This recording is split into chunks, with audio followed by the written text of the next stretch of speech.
Hey guys, it's Pete from Pete from Anxiety here. Welcome into today's episode. I appreciate y'all being here so much. Let's talk about a few things real quick. The Pete vs. Anxiety Team Anxiety Facebook group. Are you a part of it? You're not? What are you waiting for? The link's down here in the description down below, or go to Facebook and search Pete vs. Anxiety. Then look for the Team Anxiety team page and join it today. Why not? You can join and help. It'll be great. Yeah, like right now. Hurry up. Stop what you're doing, pause this video, go do it right now. But anyways, let's also talk about the Pete vs. Anxiety YouTube page. If you're here right now, you're probably following it most likely. If not, head on over there, subscribe, be sure to like and comment on the videos and let me know, because all that stuff really helps, guys. I really appreciate it. And help me break the stigma that mental health is talked about enough. But anyways, guys, let's get into today's episode. I'll have a great one. Thank you so much again. And as I always say, don't ask how your day is, ask how your mental health is today.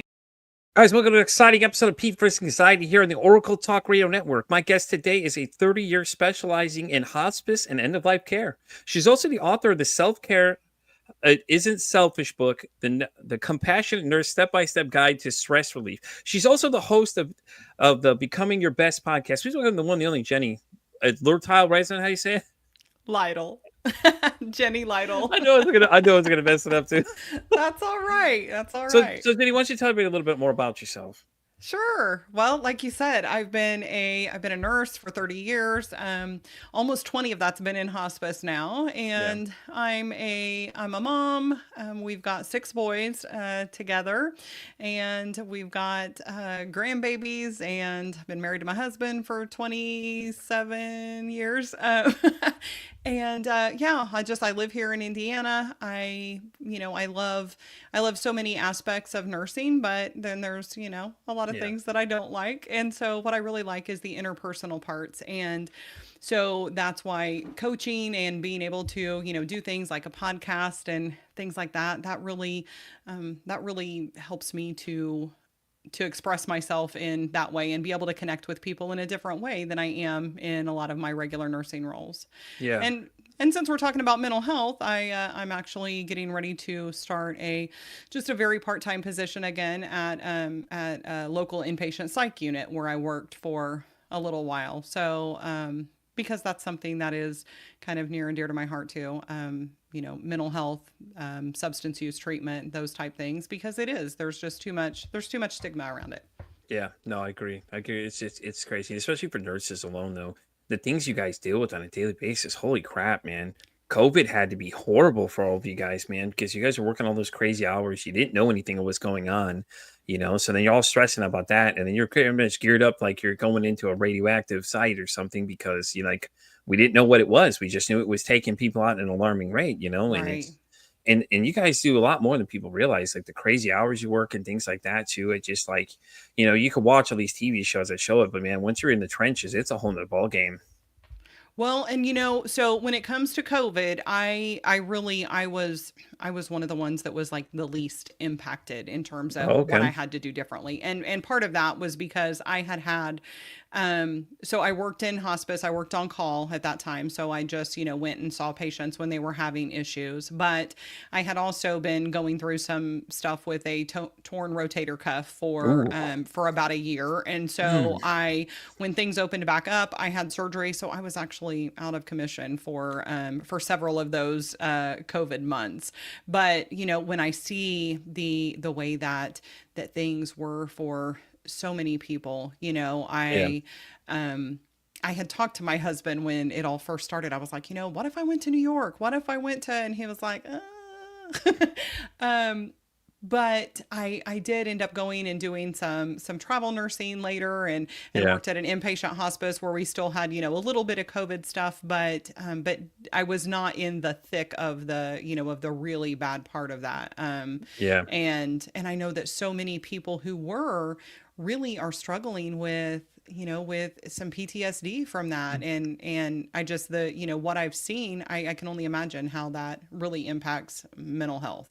Yeah, no, I get that completely though, and it's hard though, man, because you're watching people go through these things, and you're sitting on the sidelines looking at this happening, and then you're like, oh, let me go in the trenches of this thing. And your husband's like, yeah, let's pull back that idea there, dude. I don't know about that one now. So which came first, the book or your podcast? Well, so the first podcast, so I've had two Oh, podcasts. okay, So okay, the Becoming Your Best with Jenny Lytle RN, that was the original podcast. And I did that kind of the way that I do most things. And that's, I yeah. think about it for a long time. And then one day I just go, hey, you know what? I'm completely unprepared. I'm just going to do this. And so it was actually when I was in Kentucky at a travel nursing assignment.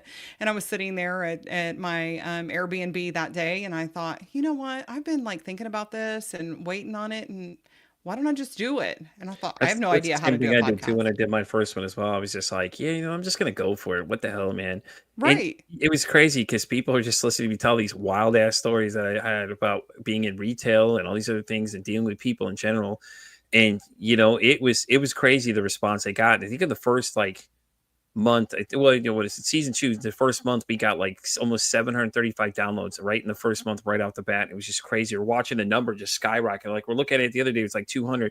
Now we're up to like 500. I'm like, dude, what the hell is going on? Like people are really want to hear this kind of stuff. And then like it would show you what episodes they were listening to, and I don't even remember half the conversations we're having. Just complete random things. I mean, it got out of hand as we got into season three of it. And it was just like, yeah. And then I pulled back after, we did a men's mental health episode. I was just like, this is crazy, dude. I'm falling in this category of things they hear. And so I stepped away because I took it more serious than everybody else before I started this one. And then when Mm-hmm. this one started, it shot off like a bottle rocket. Like I've been booked out till at least the end of the year in the first 2 weeks of when the show started. And that was just strictly a Monday episodes I was doing. And then the beginning of the year, I opened the calendar up a little wider. Now we're out to almost November now, I think. Wow. That's awesome. But way to go. Yeah, Yeah. it's Mine it's crazy. mine It's have still not done all of that. but but I what I figured out is that it's really like therapeutic for me. And yeah. there's people that it does resonate with. Mhm. And I'm definitely not ranking in the top of anything, but it was good for me. And I did that for I think maybe 2 years. And then I ended up taking a break from all of that for a while, and then I restarted with the nurses' break room, Yeah. and that one is more focused on. The other was kind of everybody. This is more focused on caregivers, people working in healthcare. Although honestly, the concepts apply to anybody, but it's just more them directed, because Yeah. those of us who are caregivers, healthcare professionals and such, we're the type of people that are really, really bad at taking care of ourselves, even though most people aren't good at it. So those are just short episodes that I do that, are just kind of quick and actionable. Yeah. Yeah, I mean, it makes sense, because ours was like that at first. It was just kinda like it was just us having discussions, and we do like 30, 40 minutes at a time. And then when I got to this one, I structured it a lot differently, but it just like I said, it just took off because the topic of mental health just went it was like, "Oh, okay, I guess I got something here," because before I even started recording anything, I had already gotten an offer to join the network I'm on now. And it was like I didn't realize how strong this conversation was because, like, I was looking it up just to see, what kind of stuff's out there. You see all these doctors, and like, okay, but where's the general conversation of just somebody exploring these things with other people that know things that can teach everybody as we go, and it doesn't feel like somebody's just giving you a lecture the whole time. And Hmm. I just threw the idea out there, and then all of a sudden, it's just like I had like 60 to 70 messages. I'm like, holy shit, okay, well, I guess I got something here because everybody wants a piece of this thing. So I opened another time spot or do live episodes on Monday at 3 o'clock. And that shot to the end of the year. And I was just like, okay, well, something's here. So I just kind of progressed through the year a little bit. And when I hit like November, I put that calendar up, man, and just we're out to July 2025 before I even know it. And people are like, you're out to July. I'm like, yeah, you're telling me, man. Like, I didn't know this was happening, but okay, here we go. Well, that's wonderful, though. I mean, it's much needed for sure. Definitely. So let me ask you about your book. So what Sure. inspired you to write the book? Um, Again, it's something that I've known was going to happen at some point. I was going to write a book about something, and it was going to be related to self care. Yeah. But again, it was one of those, planned on it, and then last July, I believe it was, I was like, you know what? It's time. I'm going to do this. And then was published in September. So I'm not always so good about the, let me take this all step by step. I kind of jump in and then go. But the book itself and the topic of self-care and not being selfish is Yeah. my mom, really. I mean, my own struggles with mental health from the time, that I was, 12, 13, Yeah. and then just my own burnout in nursing. And then as I was working through that, I realized that, like, it's complicated. I mean, it can be challenging to figure out, okay, I know that life isn't working the way that I want it to, but Right. what do I need to do and how do I do that? And I spent a lot of time, a lot of money, trying to figure that out. Like, how do I make things better from here? And Yeah. so I knew that I wanted that to be able to be simpler for people somehow. But then my mom passed away suddenly, about a year after I had left my first hospice job and gone through all of my stuff. And I realized, you know what? Like, she was a nurse too. And she was definitely a caregiver at heart. And she was someone who gave to everybody but herself. Yeah. She was all about taking care of other people, and she passed because she had this aneurysm that we knew she had, but she was going to get it repaired. She was kind of on the fence because it was in a dangerous place. It was right in the middle of her brain. And Yeah. so, but then she decided, okay, yeah, I do want to go ahead and try to get it fixed. But she had all these other things she wanted to do first, which involved taking care of things for everybody else, including me, making sure that everything was all in place. And then it ruptured and she died. And that really just brought to the forefront to me, like how important it is to prioritize our own needs. Yep. I agree. And not in a selfish way. It's not, it doesn't mean that you don't care about other people. It's just, especially if you do, and if you do have other people counting on you, then it's even more important, because what are they going to do without you? And so that was an eye opener for me. And the more that I've talked with others, I realize that so many people just really struggle with that whole feeling like it's selfish, or that they don't have time, or they'll get around to it sometime maybe, or that they just don't even know where to start. Yeah, I think you make really good points there, though, because selfish is the number one thing a lot of people say gets said to them because when they're trying to worry about doing something for themselves and they're like, well, you're being selfish. No, no, you're not. You're taking care Hmm. of yourself. At the end of the day, you got to do whatever you need to do to unwind. And especially in that field, too, like all the stuff that goes on. Oh, God.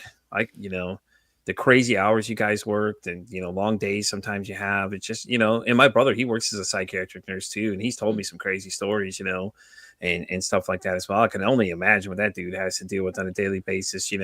But he's big into that too, the self care himself. Like, he goes on trips and does all these kind of things. He does stuff for himself, and I think that's what a lot of people get the misconception is when they start getting told that they're being selfish. You're not being selfish. You're taking care of you at the end of the day. You should Right. always worry about your own self care, whatever that is for you. It could be anything you want it to be. I just think that we need to stop telling these people that, hey, you're being selfish because you're worried about taking care of yourself. Well, no, let's stop doing that because that's not fair to them because now you're making them feel bad and then they're going to just burn out, and then that's another issue we have on top of that because, being burnt out is a whole nother issue for a lot of people too. A lot of people get overworked and they're stressing out about things, and stuff like that as well. And it's just hard for people to, know what to do after that point because then they're like, well, I'm burnt out. I'm ready just to quit this job. And it may not even be that they want to quit the job. It's just because it's been hard. They're shorthanded or these things are going on. Whatever the situation is that's causing the stress to build up for them, they just don't know how to unwind. And then if they start setting boundaries for their own self, then it's like, oh, well, just the selfish word comes out again. Here we go. Start giving it that label when it's not even that. Right. Right. And I think that's, one of the things that you said, Pete, I think is the key to that is it's doing whatever you need to do for yourself, Yeah. because like what stress relief and self-care is for me can be very different than what it is for you. Yeah. And that's, I'm a big proponent of taking a personalized approach to that instead of thinking, well, these are the things that I should be doing for self-care. And instead it's, what is it that fills you up, or that, that de-stresses you, that makes you feel better and energized and able to take on all of the stuff that you've got going on in life. Yeah. Yeah. Yeah, that's true. And then you have the work stressors too that come on, and all the other stuff that's going on and all these other things. And it's like, everybody has problems. We all know. I do too. I have a lot of things that go on. Heck, Jenny knows about it. Most of the things I've been dealing with. So, I mean, it's crazy though, because it's like, we know it's a problem, but we don't solve the issue. That's the problem. And there was a gentleman by the name of Michael that came on. He's the chief burnout officer. He and I were talking about that, and he was like, I went to these Fortune 500 companies and I told them, hey, listen, in 5 years, if you don't fix these problems, you're not going to be existing, because these people are going to be so burnt out, they're just going to leave. And it's kind of like Amazon. You always hear stories about people that work for Amazon. They're like, oh, well, they get all their people and they burn them out and they just cycle through people like crazy. And it's just like, we know these are issues. And then he said that a lot of them responded with, well, it's working right now, so we're just going to leave it like that. I'm like, why? It doesn't make any sense. Like, why continue to burn out your workforce instead of putting in things in place to help them last longer and longevity for you in the end of the day? Right. And that's something that I see a lot in healthcare for sure, where Oh, it's, yeah. you tell everybody, well, thank you, and we appreciate you, and we know that you're working hard, but Yeah. then don't do anything to really address the issues, and that's what happens. People do get incredibly burnout. There are areas of nursing that I absolutely would not work in. At this time, and there's positions even in hospice that I know don't fit into my life and my goals for the way that my life is right now. I have a position that, my sleep is interrupted because I work on call Yeah. nights, but I also, it has that flexibility that I need, and it suits my life and my the way that I want my life to look now. My husband's retired. We like to go and take vacations and things, and with this I can have kind of unlimited free time, Yeah. of course without pay. But it's just figuring out too, like, what is it that matters most, and Hmm. how can you kind of design a life around that. And I don't have it all figured out.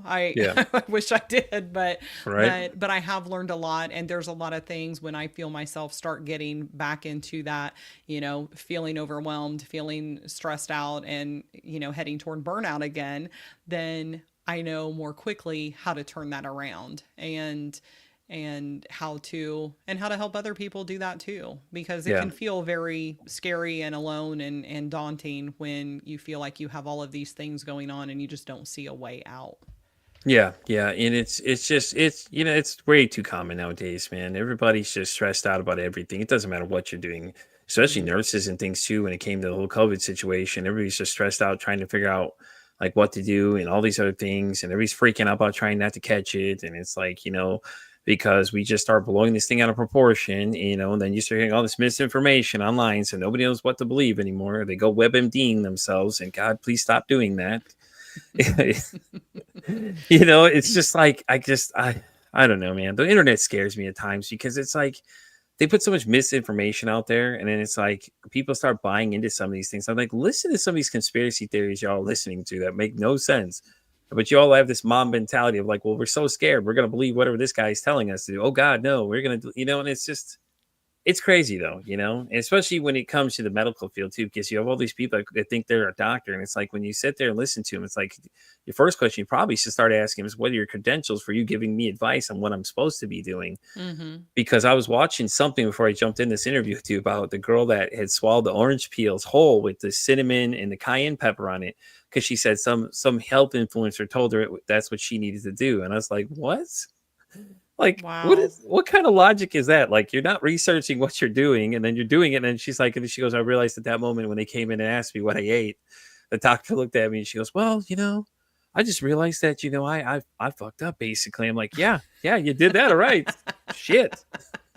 Right. Wow. So, Yeah, it is. That's scary, that we give so much power God. to people that we don't know, I Hmm. mean that have no credentials, that Hmm. have nothing other than maybe, a TikTok. Is it even called a channel? I don't even know. I know Yeah. YouTube channel. I don't know what TikTok's called. Yeah. It's basically the But same thing. okay, but yeah, just it is when you think about it, it truly is scary. And I never, even as a nurse, I don't ever want people to, don't substitute my judgment for your own. Like I can, Yeah. even if there's things that I am well versed about and, things that I feel very confident that I know, the science or how something works in my life, you're different. And so you've got to take all of that with a grain of salt and make sure that you're doing what's best for you.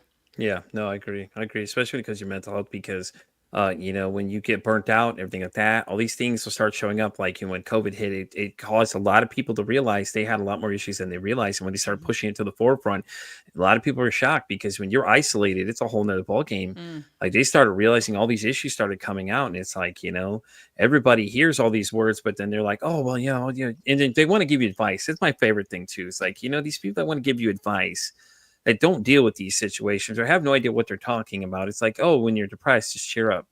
Doesn't work like that, right, unfortunately. right. Yeah, Hey, why you didn't got I think of anxiety? that? Calm down. Stop overthinking things. Yeah, that doesn't work like that either, unfortunately. And it's Right. it's great for you all to tell me how to solve these problems, but if you don't deal with them or you have no idea what you're talking about, it's like you could be harmful in more ways than one because you're saying the wrong things to these people. So my Right. question leading to now is for grief wise, like I know you work in hospice and things like, Mhm. but it's got to be hard though when you lose somebody that you get really close to. How do you deal with that?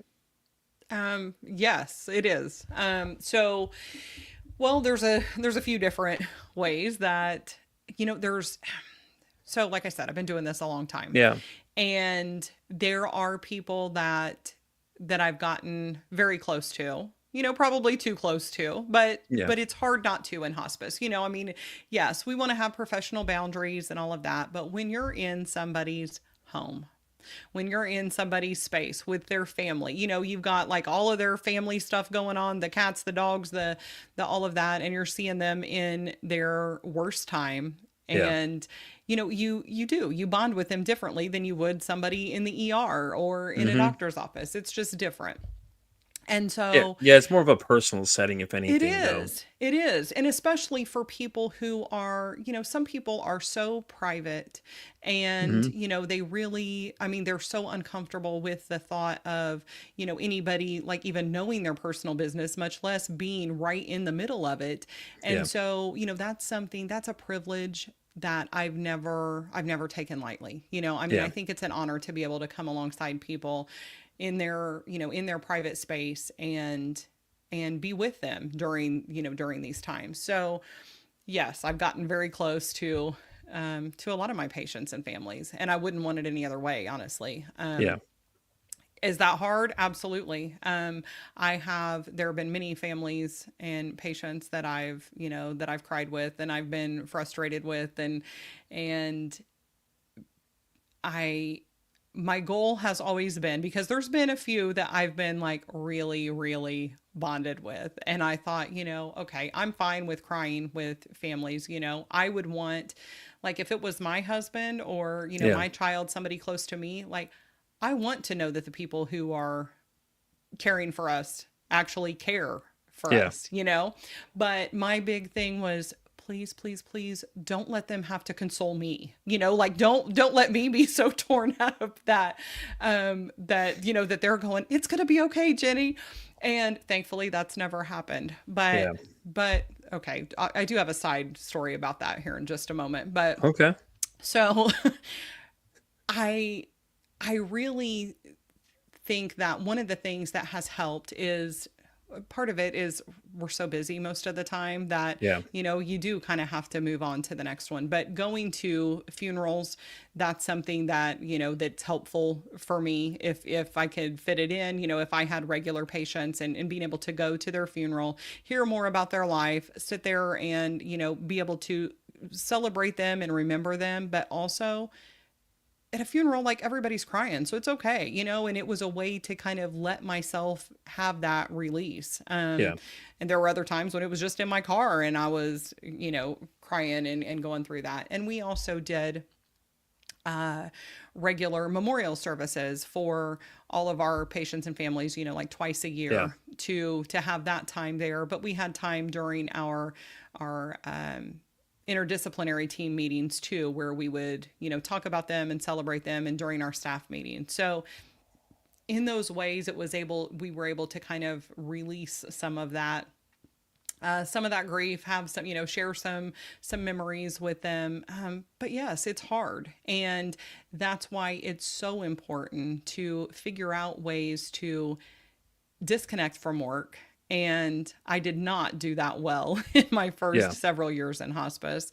And, but being able to do that and have those things that really fill you back up and that mean a lot to you. And it can be a very impactful way to like figure out what is it that I want in life, and do the things that are frustrating me, do they really matter that much in the grand scheme of things? Because, I've had so many patients that like they were fine. And then, we're admitting them to hospice, and they're, probably days to weeks from passing. And maybe they were fine until last week when they had some, weird stomach issue or some kind of pain, and they went to the ER and then found out, oh, you've got cancer all over. And and some of them Yeah. are like It's my hard. age. It's just, yeah, it's a reminder that wow, life is a precious gift, and it's easy to get caught up in all of the drama and just all of that crap in day-to-day life, Yeah. and forget that we don't know. I can only imagine what it's like with your mental health, though, having to go through a lot of that. People that experience like depression or something, they lose somebody, man. I can only imagine the effects it has on those people, because it's got to be really hard for them sometimes because they get so hooked up on how close they were and things like that, Hmm. and maybe even with their anxiety could be bad too because they're freaking out. Like this person could go at any time, man. Oh my God, Hmm. you know what I mean? And it's the challenge that it comes with it too, is especially grief, man. It's hard for some people don't grieve. Everybody grieves in their own way, Right. and especially the work you do is like you like you said, sometimes you just got to go on to the next one. You don't have time to sit there and really think about it too much. But but other people, it's hard for them just to watch people just deteriorate and things like that too. Hmm. And Hmm. God, man, I couldn't even Right. imagine. Well, and that's what so many people say, oh my gosh, I could never do what you do. I'd be crying all the time. And the thing is, it's not all gloom and doom. Yeah, And that's why I loved having students come along, to shadow, who nursing students. yeah, And because a lot of them were like, yeah, this is definitely not anything that I want to do. I'm only here because I have to be. And I was like, okay. And then at the end of our time together, and it was usually just a day, but they were like, oh, you know what? This is different than I thought it was going to be. I mean, it's, part of it, we're joking and we're laughing and, hey, how's everything going? And, but it's about, it's just our whole, especially in the US, our yeah, thoughts around death, as long as we don't talk about it, it's not going to happen. But being able to have those open conversations about all of that and what that looks like, and just helping to make sure that people are comfortable. I yeah, believe there's worse things than dying. And knowing that, okay, it's not giving up. It's not that you don't want to fight. Maybe it's either that, yeah, like you're out of options, or you've weighed the options and decided that, this, my chances aren't very good with this, and I'd rather spend what time I have at home and feeling okay and being with my family, yeah, and instead of, going through all these treatments that are probably going to have awful side effects and maybe aren't going to work. And so it's just it's another option for yeah. people.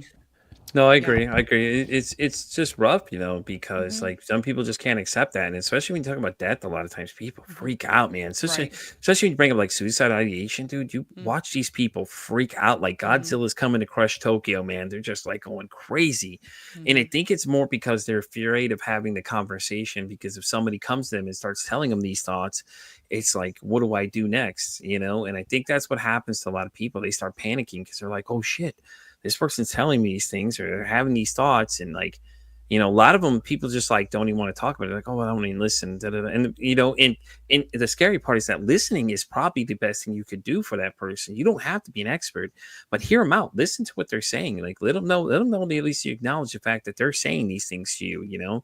It can help them get those thoughts out of their mind, because if they're telling you about it, it means that they trust you enough to talk to you about it, because a lot of people don't talk about those kind of things. And if you look at the statistics, it's insane. Like, we don't Hmm. even have to keep talking about, but it's like, it's just insane the rate that we're losing people to these issues, because nobody wants to have these conversations, or they get so caught up in grief because they're so upset about it, and are we not educating these younger kids enough about their mental health, and you know and some crazy stuff like that. There's some crazy statistics out there. What do you mean? One of my guests, Mr. Whiskey, and I were talking about this. He said that when the internet was introduced, like social media itself, he said that suicide rates in young gentlemen went up by 20%. That's Mm. insane. That's insane. Wow. 20%, because it's like, well, you got to think of it this way now, because remember now, 90s, we didn't have all that. We had AOL. That was the only way you reached, or MSN Exactly. for any rebels. You used MSN or whatever the hell that other shit was. But you know what I'm saying? Like, you had the telephone person, or that partially little bit you can get to them on the internet by. Hmm. Now, where we're at now, you have so many different ways. There's so many other things you can do. There's Snapchat, all the way down to, hell, even the video games these kids are playing these days, and the conversations they're having. It's like, none of the parents know what they're saying, or these guys are saying to them, and we had that incident recently where the kid was smack talking one guy, and the dude drove to the kid's house, figured out who he was, and opened fire on him, and ended up taking the kid's life. I was like, really? That's where we've gotten to in society, that we're going to literally start offing each other over a damn video game? It's like, come on, dude. I mean, like, we're all Right. we're all in there for one thing, enjoy it, have a good time. We banter back and forth, but it's just like, it's so horrible to watch people do these kind of things, and it's crazy, because it's like, well, words matter, man. People don't realize that a lot of things you say can make a difference in people's lives too. Right. And there's so many things that, that we grew up hearing that are so wrong. Oh yeah, I mean, yeah. it's been like the whole, sticks and stones don't break my, yeah, no, words really do hurt you. Oh yeah, And sometimes a whole lot more than sticks and stones do.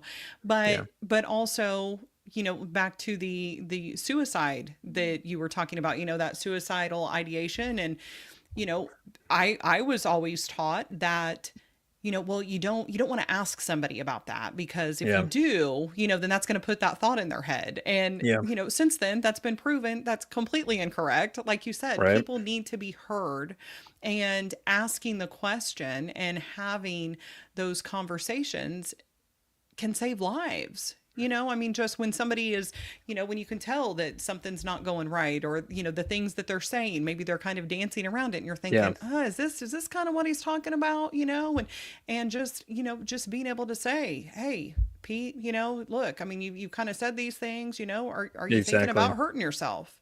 And I mean, that's either it's a yes or a no, and then you're able to go from there. But sometimes just being able to, crap, somebody actually cares enough and sees me, and like is willing to ask that, is, I mean, that can go a long way. And then you can figure out what to do from there. And like you said, you don't have to be an expert or have all of the answers, but just No. being able to sit with somebody in No, that. 988 is great for that. If you ever get to that Absolutely. situation, there's another site I've discovered that I had a guest on. Lisa Sugarman created this site called the helphub.co. Fantastic thing. If you're not sure where to start with your mental health journey, you have any problems, go check it out, guys. It's got everything there. It breaks it down for you. If you have certain religious restrictions you can't do, Lisa took the time to even categorize it just like that you could go through and look at, all right, well, this falls into what religion I am, and this is the things that they allow and don't allow us to do, kind of thing. And it was great. Like, it was so cool to listen to her. She was talking about it. She's like, yeah, Pete, if I put everything in a big list, she's like, you couldn't even scroll fast enough to get to the bottom of this list. That's how much time she took and put into it. And I think it's really great, and that she went and did that, because I think a lot of people don't realize that 98's even there. It used to be some other long number, but then they made it shorter Right. for people. Like if you get in that situation, like call them on the other line. Like, hey, listen, and I've had people come talk to me about some crazy stories. They told me some things, and I tell them, like, listen, I'm going to be honest with you. I'll listen to you, but if we say it's not to the point, I said, we're making a phone call together. I don't know what to tell you, but we need to call somebody because Right. I'm not trained for Right. this kind of stuff. Absolutely. Yeah. Yeah.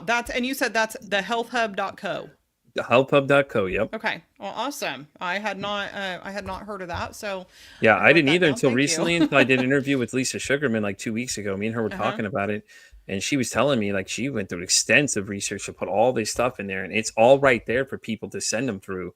Like, hey, you have any issues, and especially with you working in that the mental health hospital too, Mm-hmm. like great little resource for you to use for people. Like, hey, listen, you know where to start. Here's a little information. You check this Right. out because it's all right there for you to go through and everything like that too. So it was really cool when I found that out. I was like, hell yeah, now I got something new to add to the toolkit now I could use for Right. people because when they come and talk to me on things like that too, and it's always great to get different perspectives, like first responders too, because you guys are on the forefront of a lot of stuff too, and a lot of shit just goes down. You guys see so much all the time, even cops, EMTs, all these guys see Mm-hmm. all this crazy shit all day, but no one ever asks you guys, how's your mental health going? Because it's like, we don't worry about that because they're used to all this kind of stuff. It's like, yeah, but think about it. They look at it at a rapid pace. Like some of these EMT guys, what they go through, Mm-hmm. holy fuck, man. I don't know Right. how they do it. Like Right. it's horrible though. And then it's like, then you start self-medicating and Mm-hmm. and that's the other problem too, is when you start self-medicating things, it just turns into addiction and you have all these other problems. And it's like, that's why I tell everybody about the healthhub.co. Cause I'm like, it's a great little resource. You're not sure where to start. It'll get you going. You can kind of look into some things, talk to somebody and figure out what exactly, what issues you deal with, like stuff like Mm-hmm. that. That way you can know how to attack these issues. Absolutely. And like you said, with the people who are, first responders, yes, you Mm-hmm. push down, and it's the same way, in hospice or in any Mm-hmm. type of healthcare, when or for all of us, if we're pushing down those feelings that, are big ones that we don't know what to do with, and so we just keep thinking, oh, I don't have time right now, or I don't know what to do, so I'm just gonna ignore this. Eventually, it's gonna pop up, Yeah. and that's where it's so important to have resources like this, to have safe people that we're able to reach out to, because yes, it's the mental health crisis is huge in this country, and I don't see a lot of that getting too much better right now. Yeah. Nope. Um, No. Always see them brush it under the rug, or they blame it. Notice now, remember now, these school shootings and these mass shootings happen. What do they blame? I'll tell us the first thing they blame, but we don't deal with that. We blame the gun, though. We mm-hmm, blame the mm-hmm, inanimate object for what someone else with a mm-hmm. complete thought process and making a choice to do. So instead of handling this issue, we're just going to blame guns and say, like, okay, well, it's guns. It's all good. No, because you just cited that it was mental health was the issue, or the kid in Tennessee where the parents knew this kid had bad intentions. You Mm, still bought it from regardless. It's like, right. come and then you get held accountable. And then they're like throwing their hands there. Well, I'm getting held accountable. Yeah, somebody has to be held accountable because this is stupid that we're losing people, like Sandy Hook. All these little ones it's just crazy though, because it's like we know it's an issue, but then we don't want to solve the issue. We just want to leave it alone because if we did that, that would make too much sense to go and fix these problems. Right.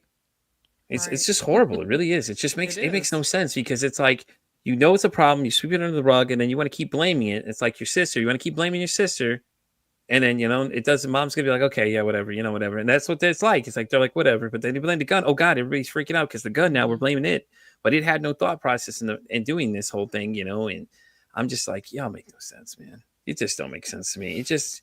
It's scary how bad this situation's gotten out of hand with all the numbers going up and things like that. And it's just like, with all these different things that people deal with too out there, like BPD and things like that. When you really start digging into some of these, it gets pretty crazy out there.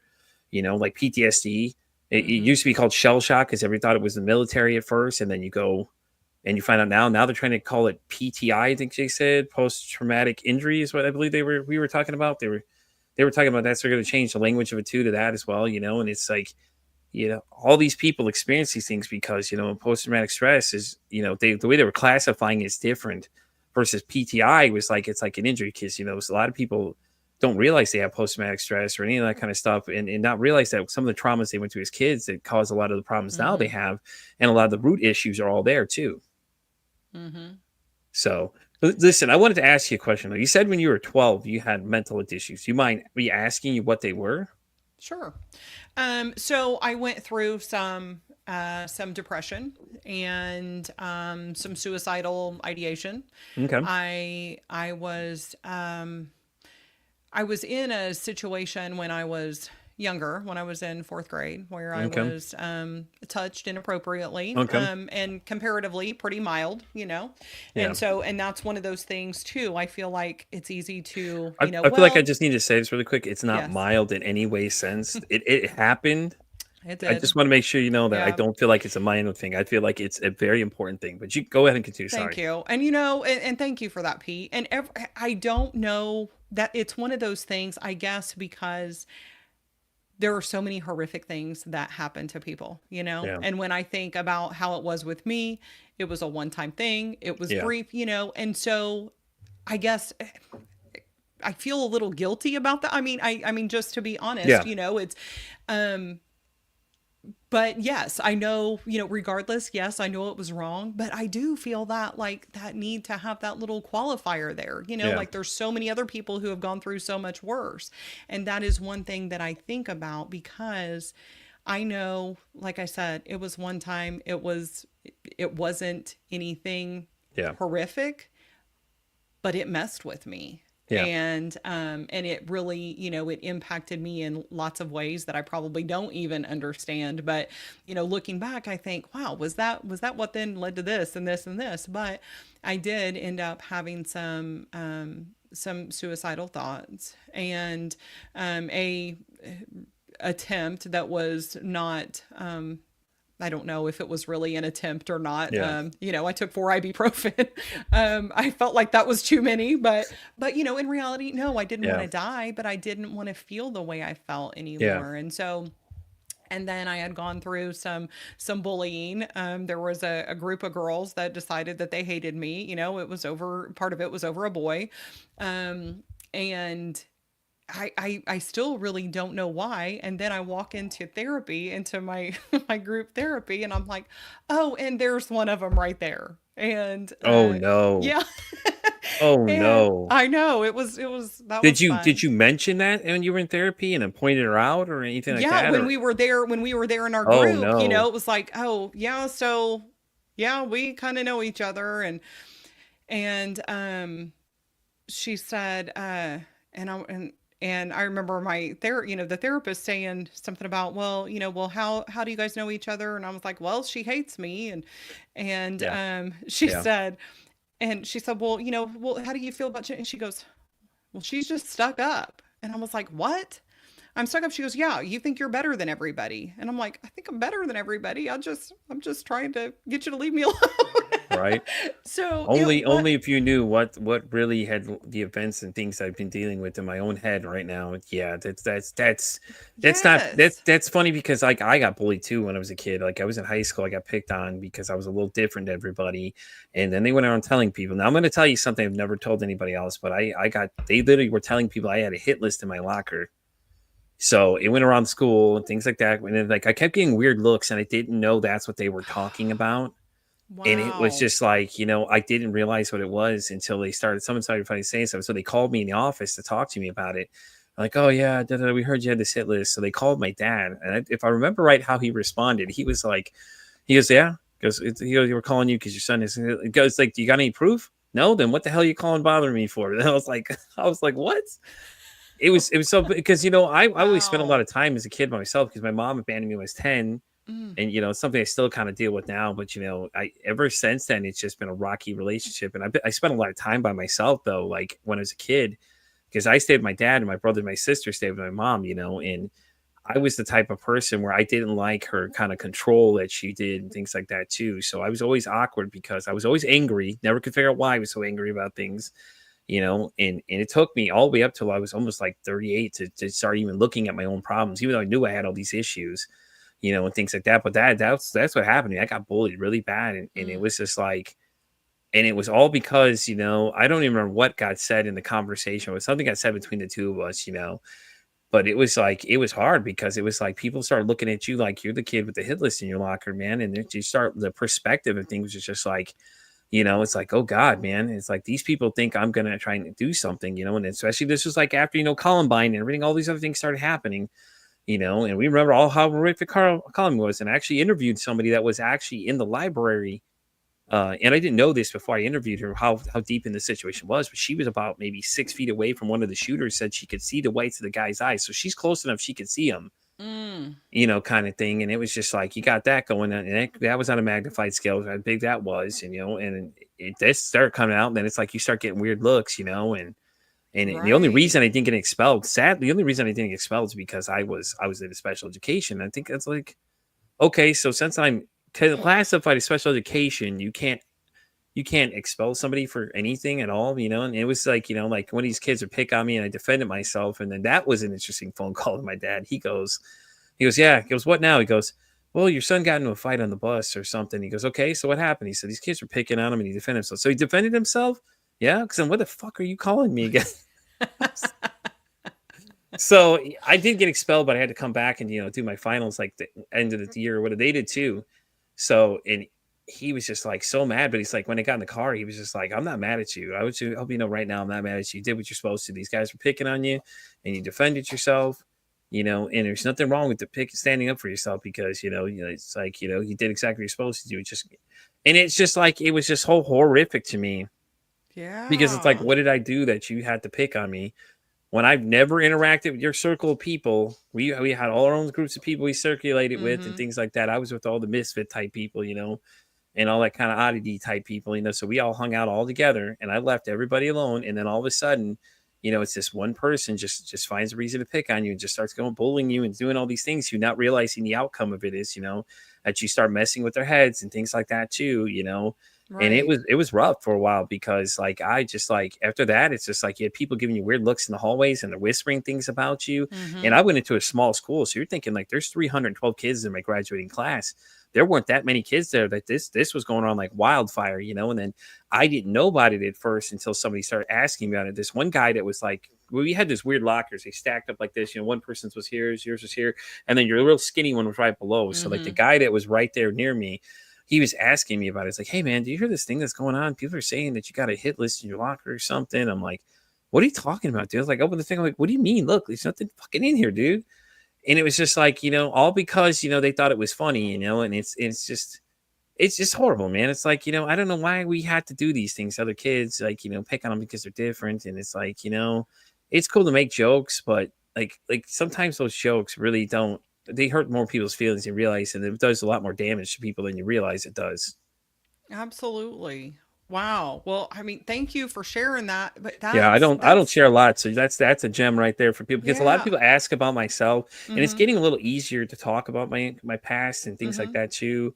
And and eventually I'll write this book I've been working on. Eventually, it's already got a title. It's called The Voice of the Voiceless. It's actually the name of my side project I'm doing too, is where I'm offering to tell people stories that don't have the power to tell their own stories. Like if they feel too embarrassed or they want their story to be heard, but they don't want anybody to know it's their story, especially sexual assault victims and things Right. like that. It's just like, it's just too hard for them, things like that. It's like, that's the whole idea of this thing was just like, hey, I'll read the story for you, but the only way I'm ending it is Voice of the Voiceless, because it's not about whose story it is. It's about the story itself, because somebody can relate to that story out there. So Absolutely. it's And a little not side feel project so I'm working on. alone. Yeah, Yeah. exactly. Well, that's great. I can't wait to hear more about that. Right, I- definitely. So we're at the part of the show. I don't know if you ever watch one of these episodes. We're going to ask you some interesting questions now. Okay, let's do So it. if your mental health had a song, what would that song be? I Will Survive. Okay, I like that one. All right. We had a few people on. One told me that I was going to make fun of her. I said, that's not fair to judge me. She said, literally, Susan Snow told me, she's like, she picked, what was it, Rage Against the Machine. I was like, okay. All right, I got you. Okay. That works, and it's interesting because the question when it's asked to me, I have multiple different answers. Like every day of the week, it could be something different. But Right. like, it's like, well, how do you want to break it down? When I have anxiety, it's like just think of any like fast paced punk rock songs. Really, what it's like is your heart starts racing and shit, and just You know, it's almost like you ever seen that movie Empire Records? It's that part where what's his face in the beginning, Mark the skinny guy puts that music on. It's like that's what it's like. That real high, fast pacing is when your heart starts racing. It's what it feels like when my anxiety starts really kicking up. Mm-hmm. Mm-hmm. Because I could be standing there and I'm out of breath because I'm just like my heart Yep. is racing 1,000 miles an hour, you know. Mm-hmm. So, but the next question is, and this one is a very interesting one. I've been clipping these lately. If you could break the stigma about mental health, and it could be anything that you hear on a daily basis that you just want people to stop buying into the crap, what would it be? Mm. Ooh, that is a good one. I think for me it would be that it's some kind of flaw or that it's a weakness. Yeah. And just like you wouldn't tell a diabetic to just get over it when it comes to, their blood sugar, Yeah. then we shouldn't be treating each other like that when it comes to mental health. Yeah, I agree. Like I said, I think it really comes to the fear-based factor. People don't know enough, and then they're scared to know more. And then and when it comes to your feelings, people are like, "Ooh, well, I don't want to get in my feelings." And there's a whole another conversation I had with somebody about like negative self-talk is a really big one too. Mm. People like talking down to themselves, and and that's what happens when these people are bullying you. I'm sure you could agree to that too. That's what happened. You're just beating yourself up because you're like, well, what am I doing to upset these people so much? Right. And then, like your situation was just like, what the fuck? They're like, you think you're better than everybody? You're like, well, how do I think I'm better than everybody when you're picking on me? Right. Right. It's the craziest thing I ever heard. It was pretty, it was pretty random too, Yeah. and it went on for a long time. But yeah, just one of those strange things for sure. Yeah. Well, I want to thank you for coming. I thank you so much for sharing your story about your past because I know it's tough to talk about it. Like I said, don't ever say it's on a small scale because it's not. It happened. It's a horrible thing that happens. In the statistics would scare the hell out of you if you knew exactly some of them were. It's like 94%. No, what is it? 95%, I believe it was, that are all females that are victims, and there's only like a small percentage that are guys. Okay, so a scary fact is that I learned from the CEO of Callisto was that the same offender offends about 6 times. Mm. That's insane. 6 times for every one victim is probably five other people have been, some kind of assault has happened to him, and it's just Right. There's an interesting rant I go on in that episode too, by the way, guys. In case anybody hasn't seen it, you can go watch it. I go off. I'm like, this is just pissing me off because it's ridiculous, Right. Well, but then there's the whole thing about what led them to that, and Yeah. that Or the whole you get in that whole conversation of, oh, they asked for it. No, they didn't. Stop. Just fucking stop. no. Please stop with that shit. right. Just stop. It's so Yeah. dumb. It is. But that's an interesting episode to check out, Jenny, if you haven't watched it yet. It's actually live on YouTube right now if you want to see it too. And which we one get is it. it? It's the one it's the CEO of Callisto, Tracy. I can't think of what Tracy's last name was, but you'll see it on there. Okay. Yeah, it's definitely gets really interesting. I'd like to have your thoughts on it if you don't mind. Yeah. If you watch it, let me know what you think. But it's a lot of statistics and stuff she starts laying down. But she's doing really great things with Callisto. It's like it's helping victims have people get the people that have done it, get them more accountable for it. And things like that too, and great resources what to do.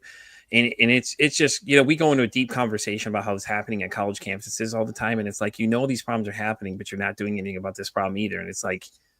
Yeah, that doesn't make any sense to me. You're allowing these to continue to happen. The statistic's so high. It's like instead of but it really comes down to it's just like we as men need to take accountability for that shit. But anyways, that's a whole other day for another conversation.